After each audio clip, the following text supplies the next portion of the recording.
ओम नमो भगवते वासुदेवाय. क्षीरसमुद्राच्या पलीकडे म्हणाले चारी बाजूनी 32 लाख योजन विस्तार असलेला शाकद्वीप आहे. आणि त्या शाकद्वीपाला सुद्धा त्याच्याच एवढा विस्तार असलेल्या ताकाच्या समुद्रानं वेढलेला आहे.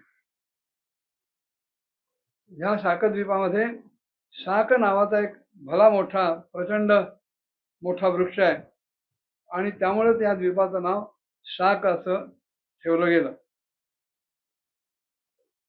ह्या शाकद्वीपातल्या ह्या वृक्षामुळं जो अतिशय मनोहर असा सुगंध येतो, त्या सुगंधाचा दरवळ पूर्ण द्वीपाला व्यापून टाकतो. ह्या द्वीपाचा अधिपती आहे मेधातिथी नावाचा प्रियव्रताचा मुलगा, की ज्यानं आपल्या 7 मुलांच्या नावाने ह्या द्वीपाचे 7 भाग केले, ज्यांची नावं होती पुरोजव, मनोजव, पवमान, धूम्रानिक, चित्ररेफ, बहुरूप आणि विश्वधार. त्यांना त्याच्या वर्षाचे अधिपती बनवलं आणि मग स्वतः भगवान अनंतामध्ये चित्त एकाग्र करून ते तपश्चर्यासाठी तपोवनात निघून गेले. या 7ही वर्षांमध्ये, शाकद्वीपाच्या 7ही वर्षांमध्ये 7 पर्वत आणि 7 नद्या आहेत. पर्वतांचे नाव आहेत ईशान, उरुशृंग, बलभद्र, शतकेसर, सहस्रस्रोत, देवपाल आणि महानस. आणि त्याचप्रमाणे नद्यांची नाव आहेत अनघा, आयुर्दा, उभयस्पृष्टी, अपराजिता, पंचपदी, सहस्रश्रुती आणि निजधृती. ह्या द्वीपामध्ये 4 वर्णाचे पुरुष राहतात. त्या वर्णांची नाव आहेत ऋतव्रत, सत्यव्रत, दानव्रत आणि अनुव्रत. आणि हे इथले मनुष्य जीव प्राणायामाच्या योगानं आपल्या ठिकाणचे रजोगुणी किंवा तमोगुणी हे जे की दोष आहेत, हे दोष घालून टाकतात, क्षीण करतात आणि महान समाधीच्या योगानं वायुरूप अशा भगवान श्रीहरींची आराधना करतात. ती आराधना करताना ते सांगत असतात, अंतःप्रविश्य भूतानी यो विभर्त्यात्मके तुम्ही अंतर्यामी ईश्वर साक्षात पातुनो यद वशे स्फुटम. की प्राणादी वृत्तीरूप अशा आपल्या ध्वजांच्या सह जे सर्व प्राण्यांच्या आत प्रवेश करतात आणि त्यांचं पालन करतात, त्याचप्रमाणे संपूर्ण दृश्य जग ज्यांच्या अधीन आहे ते साक्षात अंतर्यामी असलेले भगवान वायुदेव आमचं रक्षण करो. अशा प्रकारे ह्या ताकाच्या ह्या समुद्राच्याही पलीकडे त्याच्या चारी बाजूनी त्याच्या दुप्पट विस्तार असलेल्या पुष्कर द्वीपाने त्याला वेढलेला आहे. आणि ह्या पुष्कर द्वीपाच्या चारी बाजूला त्याच्या एवढाच विस्तार असलेल्या गोड्या पाण्याच्या समुद्रानं त्याला वेढलाय. या पुष्कर द्वीपामध्ये एक अतिशय मोठं कमळ आहे की जे साक्षात ब्रह्मदेवांचं आसन मानलं जातं. आणि ह्या कमळाला लक्षावधी तेजस्वी अशा पाकळ्या आहेत की त्या पाकळ्या अग्निज्वालेसारख्या सतत लवलवत असतात. त्या द्वीपाच्या मधोमध त्याच्या पूर्वेला आणि पश्चिमेला त्याच्या विभागांची मर्यादा निश्चित करणारे मानसोत्तर नावाचे पर्वत आहेत. आणि हे पर्वत 10,000 योजन उंच आणि तेवढेच विस्तार असलेले लांबलचक आहेत. ह्या पर्वतावर चारी दिशांना इंद्रादी लोकपालांच्या 4 नगरी आहेत. आणि ह्या पर्वतावर मेरू पर्वताच्या चारी दिशांना फिरणाऱ्या सूर्याच्या रथाची जी चाकं आहेत, जी संवत्सर रूप आहेत, त्या चाकांमुळे देवतांचे दिवस आणि रात्र म्हणजेच उत्तरायण आणि दक्षिणायन असं सतत घडत असतं आणि ते घडण्यासाठी ही चाकं सतत फिरत असतात.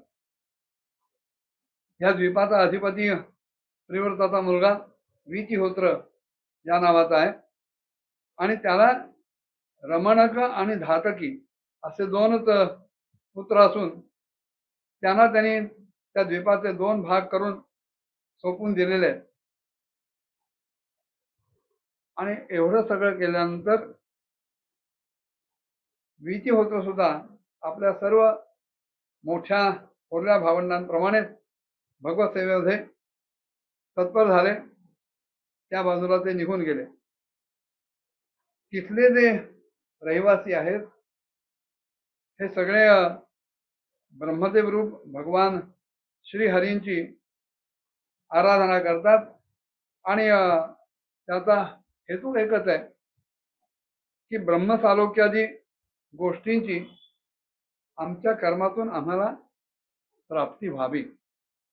आणि म्हणून अशी आराधना करताना ते गातात, यत्तत् कर्म वयं लिंगम ब्रह्मलिंगम जलोचयेत एकांतमद्वयं शांतम तस्मै भगवते नमः.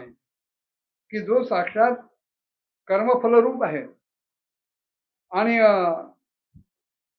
केवळ एका परमेश्वरामध्येच ज्याची पूर्ण स्थिती आहे आणि सगळे लोक ज्यांचीच पूजा करतात अशा ब्रह्मज्ञानाचं साधन असलेल्या आणि अद्वितीय त्याचप्रमाणे शांत स्वरूप ब्रह्ममूर्ती असलेल्या भगवंताला आमचा नमस्कार असो.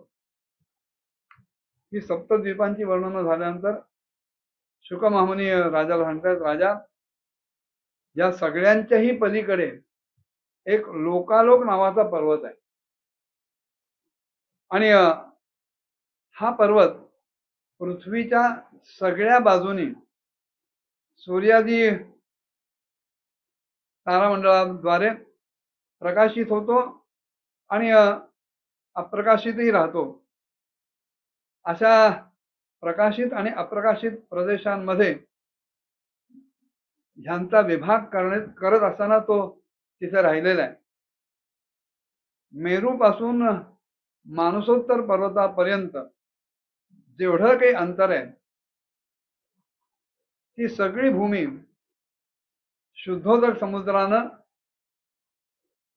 वेढलेली आहे, त्याच्यापर्यंत पोहोचलेली आहे आणि त्याच्या पलीकडे सुवर्णमय भूमी आहे की जी एखाद्या आरशासारखी अत्यंत स्वच्छ आहे आणि कुठलीही गोष्ट परावर्तित करू शकते. या भूमीवर कोणतीही गोष्ट जरी पडली, कोणतीही वस्तू जरी पडली तरी ती परत मिळत नाही आणि म्हणून तिथे देवतांच्या शिवाय अन्य कोणीही प्राणी वास्तव्य करत नाही.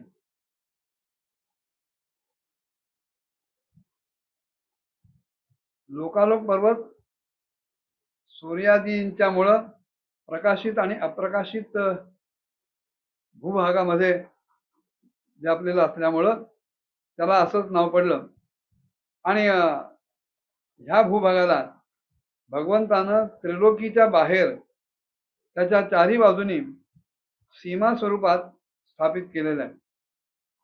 हा लोकालोक पर्वत इतका उंच आहे आणि इतका लांब लचक आहे, विस्तीर्ण आहे, पसरलेला आहे की त्याच्या एका बाजूला तिन्ही लोकांना प्रकाशित करणारी सूर्यापासून ध्रुवापर्यंत सर्व ज्योतिर्मंडळाची किरण पलीकडे कुठेही जाऊ शकत नाही.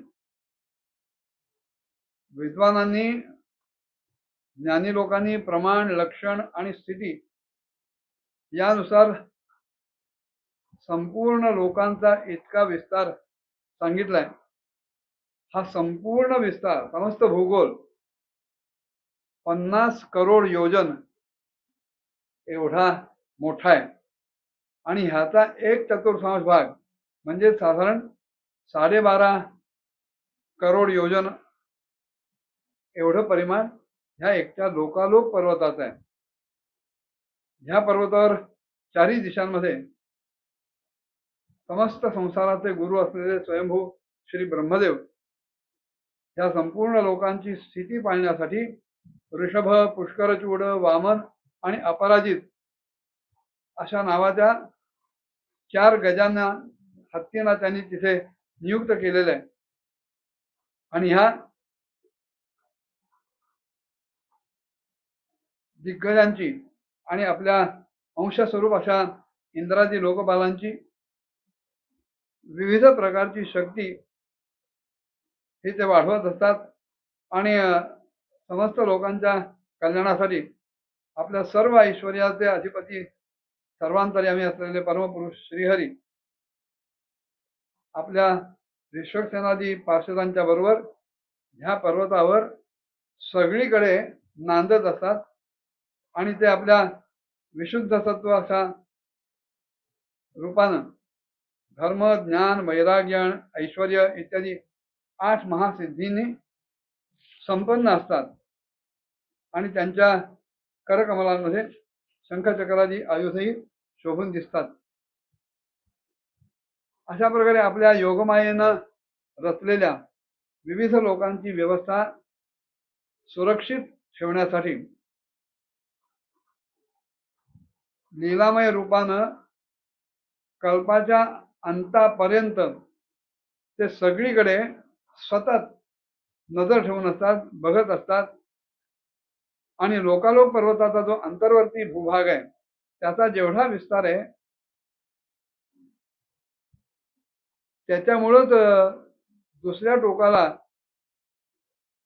असलेला आलोक नावाचा प्रदेश की जो अंधारात राहतो त्याचंही स्वरूप त्याप्रमाणे आपल्याला समजून घेतलं गेलं पाहिजे. आणि ह्या पलीकडे जो काही भाग आहे तिथे केवळ योगेश्वरांनाच जायला यायला शक्य होतं. तिथे त्या योगेश्वरांचीच गती असते, अन्य कोणाही जीवाची गती पोहोचू शकत नाही.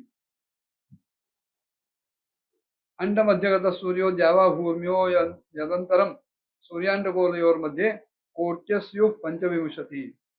राजा शुकमहामुनी सांगतायत स्वर्ग आणि पृथ्वीच्या मध्ये जे ब्रह्मांडाचं केंद्र आहे तीच भगवान सूर्यनारायणांची स्थिती आहे. सूर्य आणि ब्रह्मांड गोलकाच्या मधोमध सगळ्या बाजूनी 25 कोटी योजनांचं अंतर आहे. आणि सूर्य ह्या मृत म्हणजेच मेलेल्या अचेतन असलेल्या अंडामध्ये वैराज रूपानं राहतात आणि म्हणून याचं नाव मार्तंड असं ठरलं. आणि हिरणमय अशा म्हणजे ज्योतिर्मय अशा ब्रह्मांडामुळे ते प्रकट झाले असून त्यांना म्हणजे ब्रह्मदेवांना हिरण्यगर्भ असंही नाव प्राप्त झालं. सूर्यामुळेच दिशा, आकाश, द्युलोक म्हणजे अंतरिक्ष लोक, भूरलोक, स्वर्गलोक, मोक्ष प्रदेश, नरक, रसातल आणि अन्य समस्त विभाग केले जातात होतात. सूर्यच अशी देवता आहे की ज्याच्यामुळं तिर्यक, मनुष्य, सरीसृप, लता, वृक्षादी किंवा देवता इत्यादी समस्त जीवसमूहांना आत्मा आणि नैतनिंद्रियांचे अधिष्ठाता ते होतात. ह्या प्रकारे वर्णन करून झाल्यानंतर